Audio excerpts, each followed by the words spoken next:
نبی علیہ الصلوۃ والسلام له حضرت عمر راغی یا رسول الله ستا د بیبیانې تا سره ناست دي که نه نو د صحابه کرام ستا خواله راځي او بار د بانډو نه پکې خلک راځي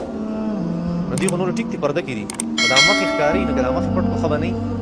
نبي علیه الصلوۃ والسلام دی د نبي علیه السلام بیبیانو کې څو بیبیانې وې هغې له قار ورغې حضرت عایشې رضي الله تعالی عنها وې ای عمره ستا زموږ په کور کې کار نشته وایي ستا زموږ په کور کې کار نشته دا وي که نه هغې ټیک ته زه به څه ویم په دې کې الله جل شانه آیتونه نازل کړل ای نبي علیه الصلوۃ والسلام ته دې خپلو بیبیانو ته او د مؤمنانو چې کومې ماشومانې زنانې دي هغې ته دا خبره وکړه چې یدنین علیهن من جلابیبهن چې عمر ټیک خبره کوي مخونه دې پټوي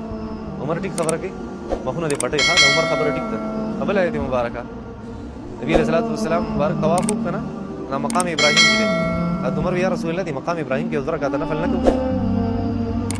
نبی علیہ السلام فرمایل لک صبر وکړه الله جل شانه حکم نه دی کړی الله جل شانه فرمایل واتخذوا من مقام ابراهیم مصلى حضرت ابراهیم د مقام ابراهیم چې دلته تاسو زړه کاته نفل وکړي عمر ټیک وای امات یې وسوي د حضرت عمر رضی الله چې ورځ مقبره ته تللی مقبره ته تللی ولته السلام علیکم یا اهل القبور आवाज یو اے قبرونو والا تاسو باندې سلامتی ای ابي اخباركم ما عندنا و اے قبرونو والو و تاسو ته زموږ له طرفه یو خبر زه درکوم تاسو خبر دی او موږ سره دې تاسو ته درکوم هغه دا دی چې ان نساءکم قد تزوجنا تاسو چې کومې بیبیانې تاسو نه پاتې شوي هغې خو نور مړونه کړي دي ځان له نور ودونه یې کړي دي د نورو خلکو سره یې واده وکړو قبرونو والا ته او دیارکم قد سکنت او تاسو چې کوم کورونه دي په هغې کې نور خلک اوسېږي اوس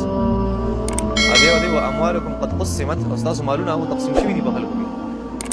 نو د هغې طرفه یو غیبانه آواز ورته راغی د مقبرې نه غیبانه او څه یې ورته چې اخبارنا ما عندنا زموږ سره خپل خبر دی ای عمره یا عمر اخبارنا ما عندنا زموږ سره خپل خبرونه دي هغه دا دي چې ما قدمناه فقد وجدناه موږ چې کوم څیزونه مخکې اعمال لیږلي د خپل ځان دپاره نیک اعمال د هغې ثواب موږ ته میلاو شو وما انفقنا فقد ربحناه هغه څه چې موږ د الله د رضا لپاره خرڅ کړی ځینې موږ ته د ګټې پته ولګېږي چې څومره ګټې ده قبر ته چې رالو پته راته ولګېږي چې ګټې څومره ګټه ده او بل تخلفنا فقد خسرناه هغه کوم څه چې موږ په دنیا کې پرېښودو هغه سره موږ تاواني کړو د دنیا هغه څیزونه تاواني کړو هغه کوم چې موږ د الله د رضا لپاره خرڅ کړي یا مخکې خپل اعمال لیږلي دي هغې کې موږ ګټه وکړه هغې کې موږ ګټې واله شو نو د هغه ځای ګټه وایي څه ده په دې کې د الله جل شانو دپاره ته یو کار وکړي یا د الله جل شانو د رضا دپاره خرڅ کړي او صرف تاوان موږ ته په هغه کې میلاو شو کوم چې موږ وروسته پرېښي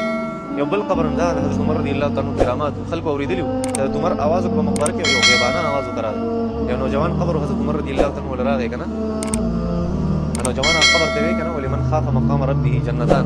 څوک چې د الله جل شانو دپاره ویرېد هغه ته ډبل جنت میلایي